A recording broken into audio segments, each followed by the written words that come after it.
انہوں نے کہا میں اور آپ لوگ گواہ ہو کہ نہ صرف وہ نکلے بلکہ یہ فیروز پور روڈ تک پہنچتے پہنچتے لاکھوں کا وہ جلوس بن گیا. مجھے نہیں پتا اس وقت دنیا کہاں سے آئی, لیکن کیونکہ لیڈر گھر سے نکلا تھا تو لیڈر کے پیچھے لوگ نکلے. اگر لیڈر یہ کہتا ہو بات چیک کرو پولیس بیٹھی ہوئی ہے کہ نہیں بیٹھی ہوئی, اور اگر اس وقت نواز شریف یہ کہتا کہ چیک کرو خواتین میری حفاظت کر رہی ہیں کہ نہیں کر رہی, ذلے شاہ جب تک گھر کے باہر بیٹھ کے اس کی حفاظت کرتا رہا تب تک اس نے کبھی اس کو منہ بھی نہیں لگایا. جس دن پتا چلا کہ وہ شہید ہو گیا تو فٹافٹ اس کی لاش پہ سیاست کرنے کے لیے آ گیا. اس سے بڑی تذلیل ایک سیاسی کارکن کی ہو نہیں سکتی. اور قوموں کی زندگی میں بچوں فیصلوں کے وقت آتے ہیں جب آپ کو لیڈرشپ کو فیصلہ لینا پڑتا ہے. آپ کو پتہ ہے لیڈرشپ میں کو جو آپ کا لیڈر ہو اس کو اچھا ایڈمنسٹریٹر ہونا چاہیے, اس میں کوئی شک نہیں, اس کو محنتی بھی ہونا چاہیے, لیکن اس کو بہادر ہونا چاہیے.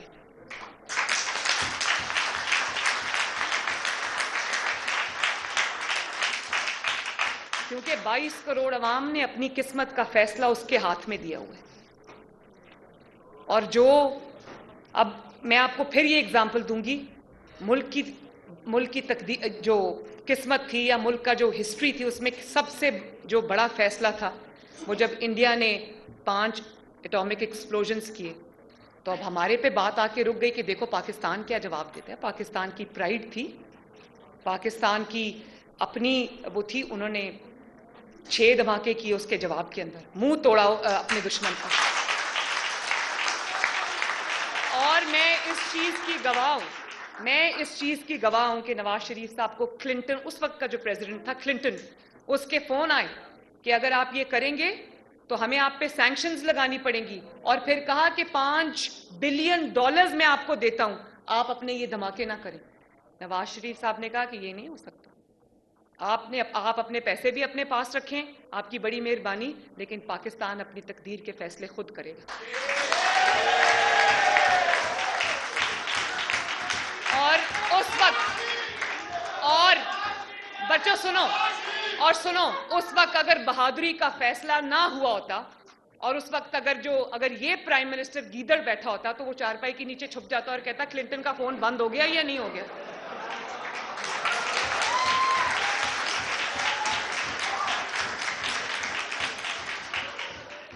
تو مجھے یہ بتائیں کہ کل کو اگر ہماری قوم کی زندگی میں, آپ سب کی زندگی میں, پاکستان کی زندگی میں کوئی مشکل فیصلہ آ جائے تو کیا لیڈر فیصلہ کر سکتا ہے یا گیدڑ فیصلہ کرے گا؟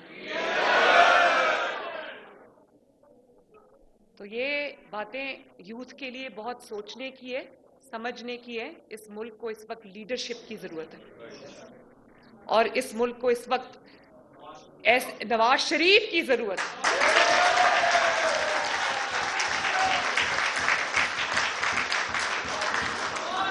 اور میں بتاؤں, میں بار بار ایک بات کرتی ہوں, نواز شریف کے تین دور تھے.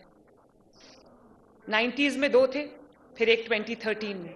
آپ ریکارڈ اٹھا کے دیکھ لو, آپ فیکٹس اینڈ فگرز اٹھا کے دیکھ لو, آپ انڈیکیٹرز اٹھا کے دیکھ لو. نواز شریف 3 دفعہ پرائم منسٹر بنا, ایک دفعہ 2-2.5 سال کے لیے نکال دیا, دوسری دفعہ 3 سال کے بعد نکال دیا, تیسری دفعہ 4 سال کے بعد نکال دیا. لیکن ایک بات پورے پاکستان کی تاریخ میں درج ہے, ریکارڈ میں ہے, گوگل کر کے دیکھ لو, سب کو گوگل کا پتہ ہے. نواز شریف کے آنے سے پہلے کے انڈیکیٹرز دیکھو, نواز شریف کے جانے کے بعد کے انڈیکیٹرز دیکھو. نواز شریف 3 بار آیا, 3 بار اکانومی نے یوں پاکستان نے ٹیک آف کیا. ملک کے اندر جو گروتھ اس طرح سے بڑھی, بزنس اس طرح سے بڑھا, مارکیٹ سینٹیمنٹ اس طرح سے پازیٹیو ہوا, موٹر ویز اس طرح سے بنی, کارخانے اس طرح سے لگے, انویسٹمنٹ اس طرح سے آئی, لگتا تھا کہ پوری دنیا نے پاکستان کا رخ کر لیا. اور نواز شریف گیا تو ملک یوں نوز ڈائیو کیا. اور آپ دیکھو, آپ کو فخر ہونا چاہیے کہ لوگوں کو کہتا تھا چور چور. نواز شریف کے خلاف 4 سال بدترین احتساب ہوا, نواز شریف بھاگا نہیں, اس نے اپنا بھی حساب دیا, اپنی بیٹی کا بھی حساب دیا, اپنی 3 جنریشنز کا حساب دیا. اور یہ کورٹ بلاتی ہے تو وہ پلاسٹر دکھا دیتا ہے اور جلسے کے لیے ہر وقت تیار رہتا ہے. اس وقت ٹانگ نہیں ٹوٹی ہوئی, اس وقت کوئی پرابلم نہیں ہے. مطلب کیا ہے؟ مطلب یہ ہے کہ کورٹ بلائے گی, کورٹ میں پیش ہوں گا تو ایکسپوز ہو جاؤں گا کیونکہ جرائم کیے ہوئے. آپ مجھے بتاؤ, آپ پہ کوئی جھوٹا الزام آپ پر لگاتا ہے, آپ کیا کرتے ہو؟ آپ اس کو آنکھیں دکھاتے ہو, آپ اس کو کہتے ہو کہ I am not going to take it lying down. یا تو اپنا الزام واپس لو, معافی مانگو, یا پھر ثبوت دو. کل انہوں نے پی ٹی آئی نے جب یہ انہوں نے لسٹ پبلش کی, توشہ خانہ کی, تو انہوں نے جھوٹا میرے پہ الزام لگایا کہ میں نے کوئی گھڑی لی ہے توشہ خانہ سے. تو میں نے اسی وقت میں نے ٹویٹ کو کوٹ کیا, میں نے FIA سائبر کرائمز میں وہ ٹویٹس بھیجی, میں نے پیمرا کو, کیونکہ عامر متین صاحب 92 کے, انہوں نے اس جھوٹ کے اوپر پروگرام کیا, اس جھوٹ پہ پروگرام کیا, میرے نام پہ وہ گھڑی لگا دی جو کبھی تھی ہی نہیں. میرے نام پہ ایک پائن ایپل ہے.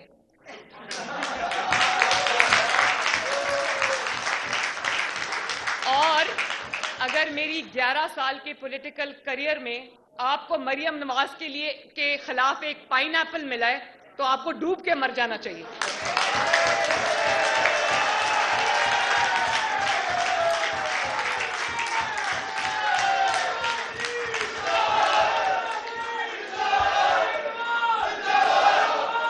اور دیکھو ایک طرف پائن ایپل اور ایک طرف 5 کیرٹ کی انگوٹھی. امیجن, کوئی کمپیریزن ہے؟ لیکن جھوٹ کس ڈٹائی سے بولتے ہیں. سب سے ڈیسنٹ لفظ مجھے اس وقت ڈٹائی ملا ہے. کس ڈٹائی سے جھوٹ بولتے ہیں. اور you question my financial integrity, I am going to take you to cleaners.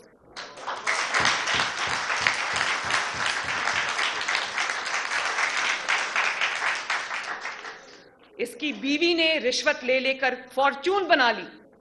توشہ خانہ کو صرف انہوں نے توشہ خانہ کے تحفے نہیں بیچے, یہ فیکٹ ہے, irrefutable فیکٹ ہے. انہوں نے وہ تحفے بیچ کے اپنی 3 نسلوں کے لیے جائیدادیں بنا لی, پیسہ بنا لیا. اور الزام دوسروں کو لگاتے ہو. نواز شریف کے خلاف اقامہ نکلا, ساری وہ چور ہیں, ڈاکو ہیں, تو نکلا کیا؟ اقامہ, ایکسپائرڈ ویزا.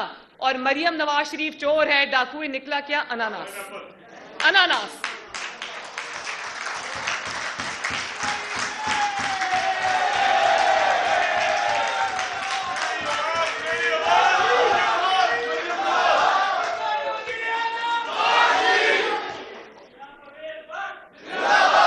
بات یہ ہے کہ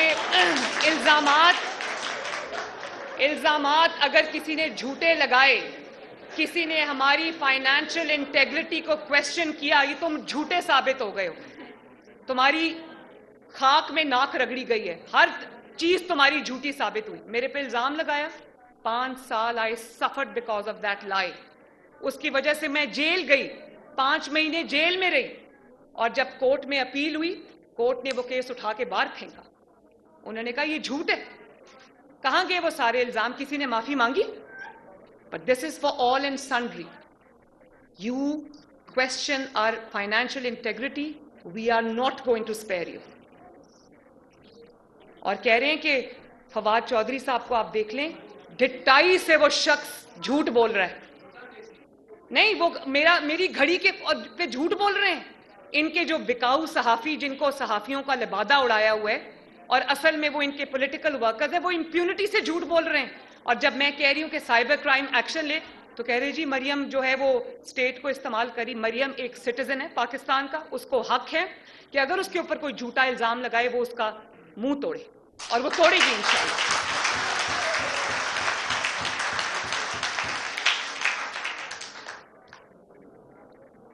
تو بات یہ ہے بچوں کہ اس ملک کی ڈائریکشن جو ہے وہ میرے ساتھ ساتھ پولیٹیکل پارٹیز کے ساتھ ساتھ آپ لوگوں نے سیٹ کرنی ہے.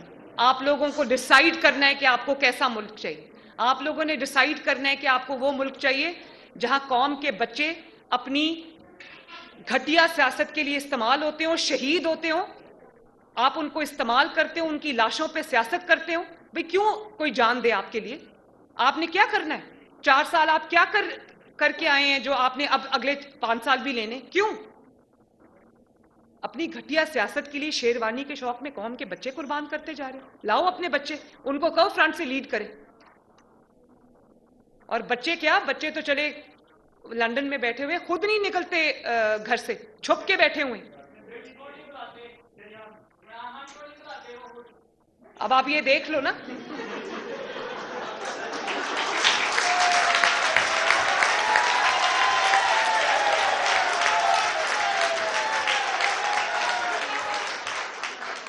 اور یہاں پہ بیٹیاں بھی بیٹھی ہوئی ہیں. میری بیٹیاں مجھے یہ بتائیں, میری 2 بیٹیاں ہیں, مہرالنساء اور مانور. آپ مجھے بتاؤ کہ میں اپنی سیاست کے لیے اپنی کسی بچے کو اون نہ کروں, اپنی بیٹی کو اون نہ کروں, اس سے بڑا کسی بیٹی کے لیے سٹگما کیا ہے؟ جو ٹیرین خان ہے, عمران اس کا اعتراف کر چکا ہے. اس کی کسٹڈی جو ہے وہ ایفیڈیوٹ ہے, وہ کسٹڈی جو ہے وہ دی ہوئی اپنی اس کی خالہ کو کہ میری بیٹی کی یہ ہوگی. تو مجھے بتاؤ کہ یہ پرسنل, کس طرح یہ پرسنل لائف ہے؟ جو انسان اپنی بیٹی کو اون نہیں کر سکتا, جو اپنی بیٹی کے بارے میں جھوٹ بول سکتا ہے, جھوٹے ڈیکلریشنز جمع کرا سکتا ہے, وہ اس قوم سے سچ کیسے بولے گا؟ وہ اس قوم کی بیٹیوں سے سچ کیسے بولے گا؟ ہونا تو یہ چاہیے تھا نا, اتنی آپ کے اندر مورل کریج ہونی چاہیے تھی کہ آپ یہ کہتے کہ ایک غلطی میرے سے ہو گئی ہے, میں اپنی بچی کو اون کرتا ہوں, میری سیاست سفر کرتی ہے تو کرے. لوگوں نے معاف کر دینا تھا. غلطیاں انسانوں سے ہو جاتی ہیں, لوگوں نے معاف کر دینا تھا. لیکن غلطی کو غلطی بنائے رکھنا, اس پہ جھوٹ بولنا, اس بچی کے ساتھ زیادتی کرنا. آپ سوچو میرا باپ اگر آج مجھے اون نہ کرے, میں اپنے کمرے میں والد کے کمرے میں انٹر ہوتی ہوں, وہ اٹھ کے کھڑے ہو جاتے ہیں اور اتنے کنسرنڈ ہوتے ہیں کہ میں کسی جلوس میں ہوں. یہ میں بچیوں سے اسپیشلی کہہ رہی ہوں, میں جلسے میں جاؤں, وہ پیچھے سے مجھے فون کرتے ہیں کہ بیٹا آپ پہنچ گئی ہو. لندن سے ان کو فکر ہوتی ہے کہ یہ پہنچی ہے کہ نہیں پہنچی. جب میں کہتی ہوں میں پہنچ گئی ہوں تو اس وقت وہ سوتے ہیں. اس طرح سے لوگ اپنی بیٹیوں کو اپنی چھاؤں میں رکھتے ہیں.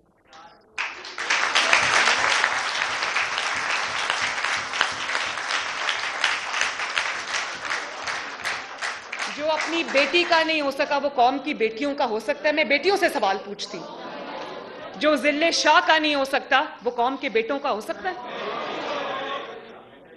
تو یہ ڈائریکشن آپ نے سیٹ کرنی ہے, اور میں انشاءاللہ تعالی ایم ایس ایف کو ری لانچ کر کے انشاءاللہ تعالی ہم اس کو آنے والے چند دنوں میں ری لانچ کریں گے. لیکن اس کو یونیورسٹیز میں, کالجز میں, سارے ایجوکیشنل انسٹیٹیوشنز میں اس کو آگے لے کے جانا آپ سب کی ذمہ داری ہے.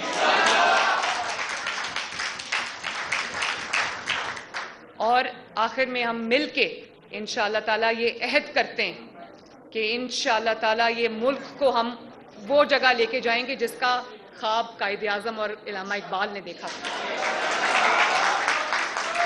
اور وہ وقت آئے گا جب آپ لوگ اپنے ہاتھ میں ڈیسیجنز لوگے. ایک سیکنڈ, وہ وقت آئے گا جب آپ لوگ اپنے ہاتھ میں ڈیسیجنز لے لو گے کہ انشاءاللہ تعالیٰ پاکستان ایک بہت بڑی فارمیڈیبل فورس بنے گا انشاءاللہ تعالیٰ. Thank you. اچھا, آپ